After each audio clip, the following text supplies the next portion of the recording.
ഇന്ന് ഞാൻ നിങ്ങളോട് പറയാൻ ഉദ്ദേശിക്കുന്നത് ലിംഫെഡിമ അല്ലെങ്കിൽ മന്ത് എന്ന് പറയുന്ന രോഗത്തെ പറ്റിയാണ്. നിങ്ങൾക്കെല്ലാം അറിയാം, ശരീരത്തിൽ രക്തധമനികളുണ്ട്, സിരകളുണ്ട്. പക്ഷെ നിങ്ങൾക്ക് അറിയാൻ വയ്യാത്ത ഒരു രക്തക്കുഴലാണ് ലിംഫാറ്റിക്സ് എന്ന് പറയുന്നത്. ലിംഫാറ്റിക്സ് സാധാരണയായിട്ട് നമ്മുടെ ശരീരത്തിൽ കാലുകളിലുള്ള അല്ലെങ്കിൽ കൈകളിലുള്ള അല്ലെങ്കിൽ മറ്റ് ശരീര അവയവത്തിലെ ജലത്തെ അതുപോലെ തന്നെ ശ്വേത രക്താണുക്കളെ പ്രോട്ടീനുകളെ ഹൃദയത്തിലേക്ക് എത്തിക്കാനുള്ള രക്തക്കുഴലുകളാണ് ലിംഫാറ്റിക്സ്. ഈ രക്തക്കുഴലിൽ വരുന്ന ബ്ലോക്ക് കൊണ്ടുണ്ടാകുന്ന അസുഖമാണ് ലിംഫെഡിമ അല്ലെങ്കിൽ മന്ത് എന്ന് പറയും. ഈ ഒരു അസുഖത്തെ പറ്റി സമൂഹത്തിൽ നമുക്ക് പലതരത്തിലുള്ള സ്റ്റിഗ്മകളുണ്ട്. ഇതൊരു ചികിത്സിക്കാൻ പറ്റാത്ത ഒരു രോഗമാണ്. ഇത് കൊതുകുത്തി പരക്കുന്ന ഒരു പകർച്ചവ്യാധിയാണ്. ഇതെല്ലാം എപ്പോഴും ശരിയായിക്കൊള്ളണമെന്നില്ല.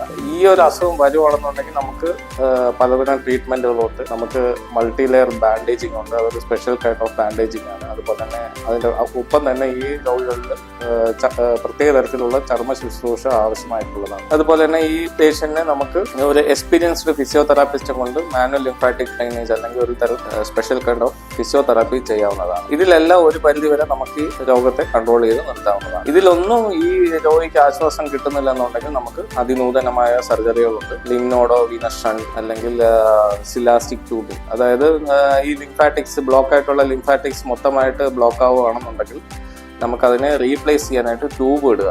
ആ ട്യൂബിന് പറയുന്ന പേരാണ് സിലാസ്റ്റിക് ട്യൂബ് എന്ന് പറയുന്നത്. അപ്പൊ ഇത്തരം ചികിത്സകളെല്ലാം ഇപ്പോൾ നമുക്ക് പ്രാൺ ഹോസ്പിറ്റൽ ലഭ്യമാണ്. ഈ ലിംഫെഡിമയുടെ ഒരു പ്രത്യേകത എന്ന് വെച്ച് കഴിഞ്ഞാൽ പലപ്പോഴും ലിംഫെഡിമ ഒരു വെരിക്കോസ് വെയിൻ മൂലം ഉണ്ടാവുന്ന ഒരു വീക്കമായിട്ടാണ് പലപ്പോഴും ട്രീറ്റ് ചെയ്യുന്നത്.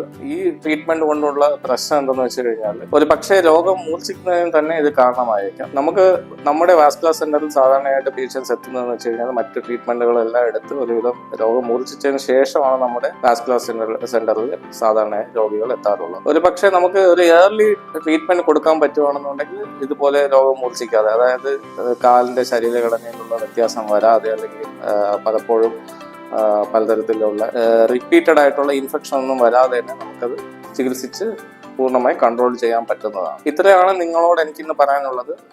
Doctor Jayesh signing out.